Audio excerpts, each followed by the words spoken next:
नमस्कार दोस्तों, physical science हम लोग देख रहे थे और आज हम लोग देखेंगे चैप्टर सेकंड। और चैप्टर सेकंड का नाम है माध्यमिक स्तर पर पदार्थ विज्ञान शिक्षण के लक्ष्य और उद्देश्य। ठीक है, एमसीक्यू क्वेश्चंस हैं। देखिए ये क्वेश्चंस कुछ इंपॉर्टेंट क्वेश्चंस है ये, तो इस जो ये क्वेश्चंस आज हम करेंगे तो इसी से कंपैरिजंस और भी जितने भी क्वेश्चंस आपको बुक में अगर मिल जाते हैं तो आप उनको भी देखते रहिएगा। ठीक है, तो एक ये छोटा मोटा एक ये वाले हिंट टाइप के क्वेश्चंस कि इस बार कैसे क्वेश्चंस आएंगे। ठीक है, तो चैप्टर भी एक बार रिवाइज कर लीजिएगा, एक बार देख लीजिएगा, जल्दी जल्दी पढ़ लीजिएगा, जो भी इंपॉर्टेंट लगे उसके नोट्स ही बना लीजिएगा, क्योंकि एमसीक्यू क्वेश्चन सिर्फ एक प्रैक्टिस के तौर पे होता है। जो भी आप लोग ज़्यादा से ज़्यादा पढ़ेंगे वो ज़्यादा बेटर रहेगा। ठीक है, चलिए स्टार्ट करते हैं। पहला क्वेश्चन दिया गया है इस पे, माध्यमिक स्तर पर भौतिक विज्ञान शिक्षण के उद्देश्य हैं। 4 ऑप्शन दिए गए हैं। पहला ऑप्शन दिया गया है छात्रों में पर्यावरण से एवं प्रकृति के प्रति रुचि का विकास करना, भौतिकी के सामाजिक उपयोग समझना, वैज्ञानिक क्रियाकलापों में रुचि विकसित करना, या उपयुक्त सभी। बताइए। तो इसका आंसर हो जाएगा डी ऑप्शन से उपयुक्त सभी। ठीक है, तो तीनों ऑप्शन हो जाएंगे इसके। सेकंड में दिया गया है शिक्षण उद्देश्यों को कितने भागों में बांटा गया है। इंपॉर्टेंट क्वेश्चन है। ऑप्शन दिया गया है 2, 3, 4 या फिर 5। तो इसका आंसर हो जाएगा 2 ऑप्शंस। ठीक, फर्स्ट सेमेस्टर में क्या हुआ था कि जो ये कितने भाग और पार्ट्स वगैरह में जो क्वेश्चंस होते हैं वो बहुत ही इंपॉर्टेंट है। पिछले वाले में भी काफ़ी आप लोगों ने देखा होगा क्वेश्चंस ऐसे काफ़ी पूछे गए थे।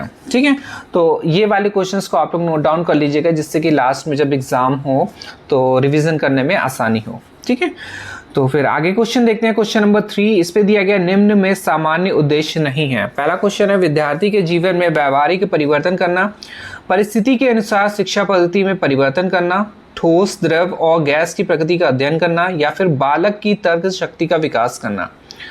बताइए। तो इसका आंसर हो जाएगा सी ऑप्शन से ठोस द्रव और गैस की प्रकृति का अध्ययन करना है। फिर नेक्स्ट क्वेश्चन है उद्देश्य का लक्ष्य का क्षेत्र होता है संकुचित, व्यापक, असीमित, या फिर डी ऑप्शन में दिया गया बी और सी दोनों। क्वेश्चन नंबर 4, तो इसका आंसर हो जाएगा बी और सी दोनों, व्यापक और असीमित होता है। और क्वेश्चन नंबर 5 है प्राप्त उद्देश्य का क्षेत्र होता है संकुचित, सीमित, या फिर ए बी दोनों, या फिर व्यापक। तो क्वेश्चन नंबर 5 का आंसर हो जाएगा सी ऑप्शन से, संकुचित भी होता है और सीमित भी होता है। क्वेश्चन नंबर 6 है उद्देश्य शब्द मिलकर बना है, किससे मिलकर बना है, या सेकंड नंबर में दिया गया देश, या फिर सभी से।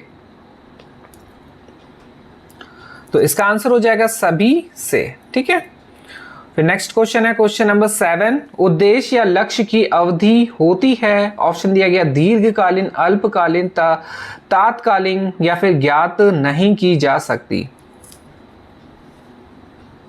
तो इसका आंसर हो जाएगा फर्स्ट ऑप्शन से दीर्घकालीन। नेक्स्ट है निम्न में किसका मापन और मूल्यांकन संभव नहीं है। ऑप्शन दिया गया उद्देश्य या लक्ष्य का, प्राप्त उद्देश्य का, विशिष्ट उद्देश्य का, या फिर उपयुक्त सभी का। तो इसका आंसर हो जाएगा उद्देश्य या लक्ष्य का।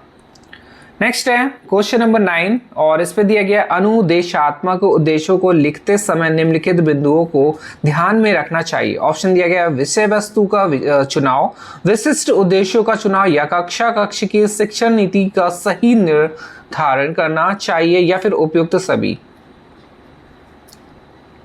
अनुदेशात्मक उद्देश्यों को लिखते समय क्या क्या बिंदुओं को ध्यान में रखना चाहिए। तो इसका आंसर हो जाएगा डी ऑप्शन से, जितने भी बिंदु दिए गए हैं सारे को ध्यान में रखना चाहिए। क्वेश्चन नंबर 10 है लक्ष्य शब्द किस शब्द से बना है। ऑप्शन दिया गया देश, उत, लक्षित, या फिर या। तो इसका आंसर हो जाएगा लक्ष्य से। ठीक है, नेक्स्ट क्वेश्चन है क्वेश्चन नंबर 11, और इस पे दिया गया निम्न में विशिष्ट उद्देश्य नहीं है ठोस द्रव व गैस की प्रकृति का अध्ययन करना, विद्युत चुंबक व उत्तोलक आदि का अध्ययन करना, या विद्यार्थी में सृजनात्मक सोच का विकास करना, या धातु गर्म होने पर फैल जाती है। बताइए। तो इसका आंसर हो जाएगा सी ऑप्शन से, विद्यार्थी में सृजनात्मक सोच का विकास करना है। नेक्स्ट है, उद्देश्य या लक्ष्य का स्रोत नहीं है, समाजशास्त्र, दर्शन शास्त्र, संपूर्ण शिक्षा शास्त्र या फिर मनोविज्ञान। क्वेश्चन नंबर 12, उद्देश्य या लक्ष्य का स्रोत नहीं है, कौन सा स्रोत नहीं है? तो इसका आंसर हो जाएगा मनोविज्ञान। ठीक है, क्वेश्चन नंबर इसका ऑप्शन हो जाएगा डी। और क्वेश्चन नंबर 13 है, प्राप्त उद्देश्य की प्राप्ति की जिम्मेदारी प्राय किसकी होती है? क्या बोला गया? प्राय उद्देश्य का की प्राप्ति। तो ऑप्शन दिया गया संपूर्ण राष्ट्र, शिक्षक की या छात्र की या समाज की। तो इसका आंसर हो जाएगा बी ऑप्शन, शिक्षक की। ठीक है, फिर क्वेश्चन नंबर 14 है, उद्देश्यों को व्यावहारिक रूप में लिखने की आवश्यकता एवं महत्व है क्योंकि यह परीक्षण के लिए प्रश्नों के चयन में सहायक है, या फिर इसकी सहायता से मूल्यांकन एवं मापन संभव होता है, या फिर श्रव्य दृश्य सामग्री के चयन में सहायता प्रदान करता है, या फिर उपयुक्त सभी। तो इसका आंसर क्या हो जाएगा? डी ऑप्शन, उपयुक्त सभी हो जाएगा इसका। और नेक्स्ट क्वेश्चन है, किसका स्रोत मुख्यतः मनोविज्ञान होता है? तो समाजशास्त्र का, या फिर प्राय उद्देश्य का, या फिर ज्ञानात्मक उद्देश्य का, या फिर उद्देश्य एवं लक्ष्य का। इसका आंसर बी ऑप्शन हो जाएगा।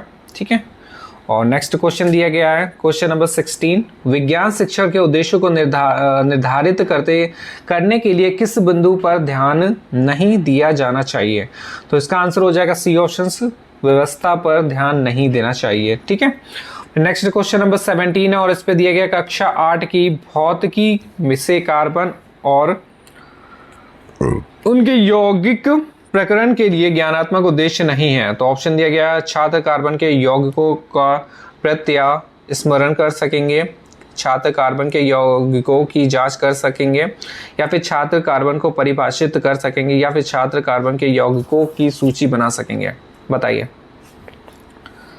तो इसका आंसर हो जाएगा बी ऑप्शन से, छात्र कार्बन के यौगिकों की जांच कर सकेंगे। नेक्स्ट क्वेश्चन है, और इस वीडियो का लास्ट क्वेश्चन है, इस पे दिया गया है, कक्षा 8 की भौतिकी से कार्बन और उसके यौगिक प्रकरण के लिए अनुपयोग नहीं है। तो छात्र कार्बन के विभिन्न यौगिकों को उदाहरण दे सकेंगे, या फिर छात्र कार्बन के विभिन्न यौगिकों को प्रदर्शित कर सकेंगे, या फिर छात्र कार्बन के यौगिकों की जांच कर सकेंगे, या फिर छात्र कार्बन के यौगिकों की प्रकृति का पता लगा सकेंगे। बताइए।